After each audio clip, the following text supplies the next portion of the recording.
Pernah gak sih lo nanya gitu ke orang lain, sebenarnya gue itu orangnya kayak gimana sih? Atau misalnya lo tanya ke temen lo atau ke siapapun gitu ya, kepribadian gue tuh kayak gimana sih? Gue tuh orangnya kayak gimana sih? Atau mungkin lo nanya itu ke diri sendiri, dan akhirnya banyak dari lo yang penasaran gitu ya, dan mungkin lo nyoba cari jawabannya di internet, dan ngelihat orang lain di Facebook, di Instagram, nge-share tes kepribadian. Bisa jadi lo juga tertarik buat ikut ya berbagai macam tes-tes yang ada di internet. Termasuk mungkin ketika lo nyari tes MBTI, bisa jadi lo nemu tuh website 1%, terus kayak lo tes, terus oh gue dapet nih NTJ dan lain sebagainya. Nah yang jadi pertanyaan adalah, cara yang kayak gini tuh valid gak sih buat nentuin kepribadian kita? Dan sebenarnya cara yang kurang tepat dan yang tepat tuh yang kayak gimana sih? Well, kalau lo punya pertanyaan itu, lo ada di video yang tepat. Karena di satu video sebelum tidur ini, gue bakal ngebahas gimana caranya buat nyari tahu kepribadian kita dengan cara yang valid, cara yang reliable, dan cara yang bisa jadi jauh lebih akurat daripada yang lo lakuin sekarang. So, lo tonton video ini sampai habis biar lo bisa dapet keseluruhan insight-nya, oke?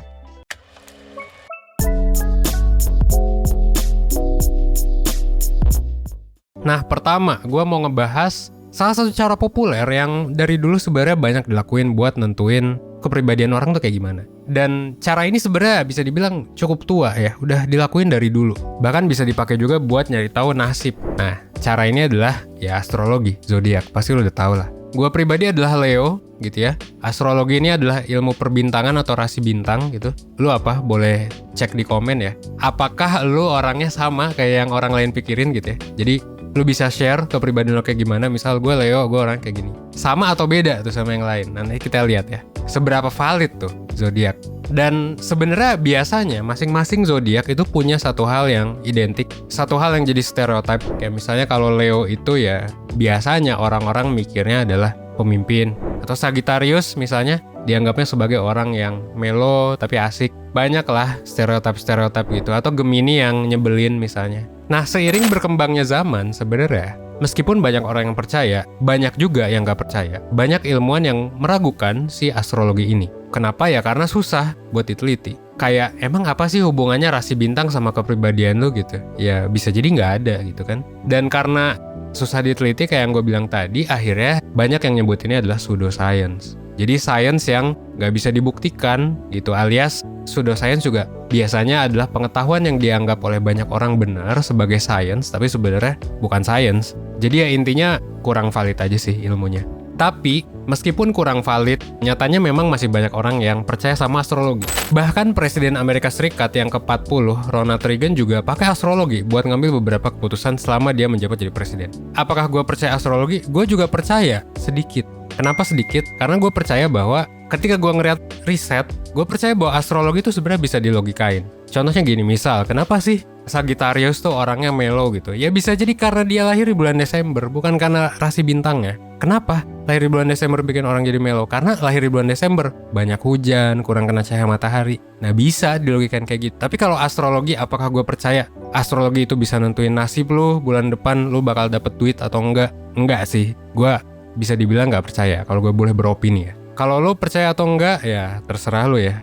Tapi kalau lo percaya atau enggak, lo bisa state jawabannya di bawah. Nanti kita diskusi. Tapi yang jelas, kalau dari parameter saintifik ya ini nggak valid sih, atau pseudoscience. Nah, selain zodiak, ada juga sebenarnya cara lain yang populer buat nyari tahu kepribadian kita. Kayak yang gue bilang tadi, yaitu tes MBTI atau Myers-Briggs Type Indicator.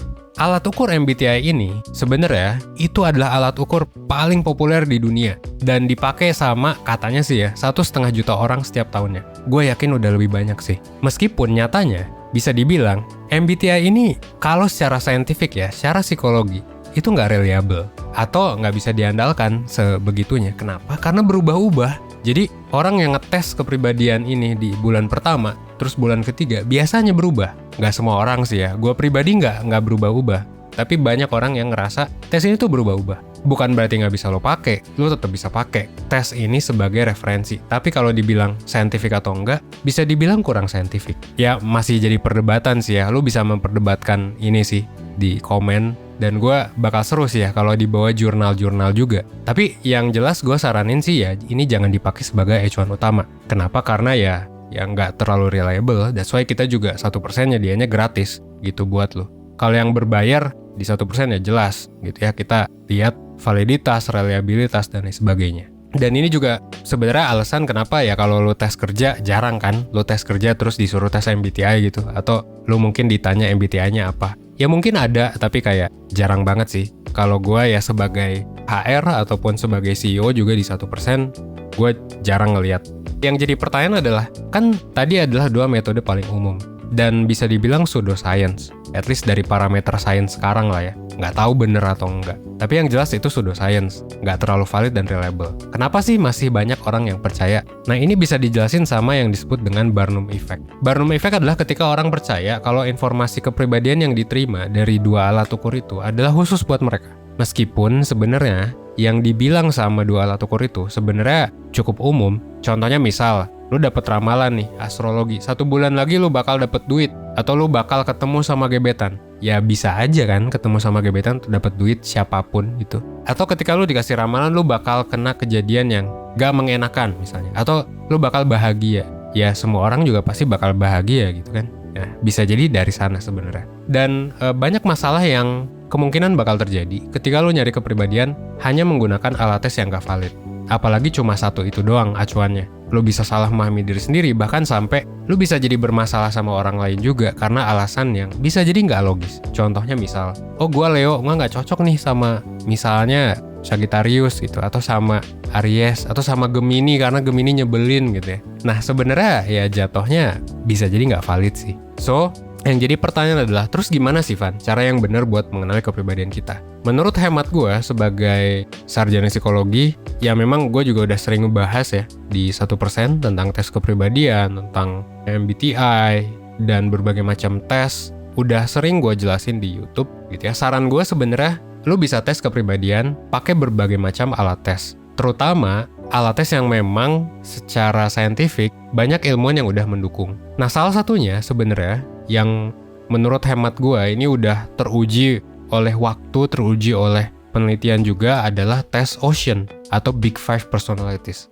Ini ada di 1%, tapi berbayar gitu ya. Kalau lu pengen tahu kepribadian lu, saran gue lu belajar pakai tes Ocean. Nah, tes Ocean itu sebenarnya Ocean itu adalah singkatan ya. Openness to experience, conscientiousness, extraversion, agreeableness, dan neuroticism.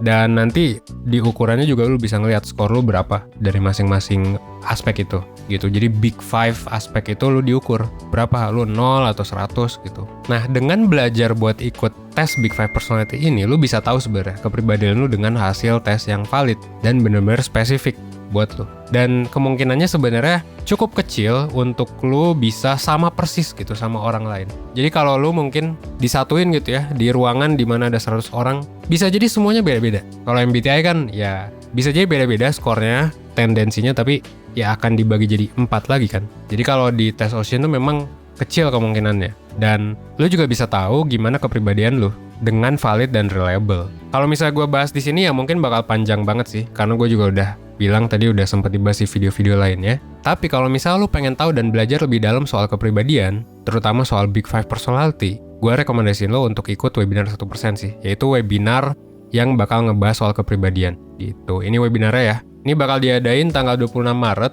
dan nanti ada juga Big Five Personality dan berbagai macam psikotes yang bakal dibahas di sana. Tapi nggak cuma ngebahas tes Ocean aja pastinya ya. Nanti juga bakal ngebahas tentang kelebihan dan kekurangannya, gimana caranya buat ngembangin diri lu. Nanti juga tentunya bakal dapat psikotesnya, worksheet juga, dan lu bisa nanya nanti ke mentor atau psikolog 1% yang jadi pembicara di sana.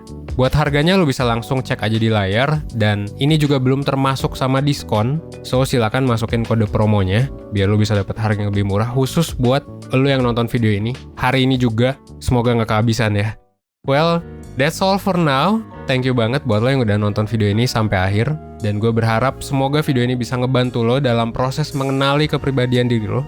Dan yang paling penting adalah ya semoga lo bisa mengenali kelebihan dan kekurangan dan ya menggunakan itu untuk mencapai tujuan lo. Akhir kata gue Evan 1%.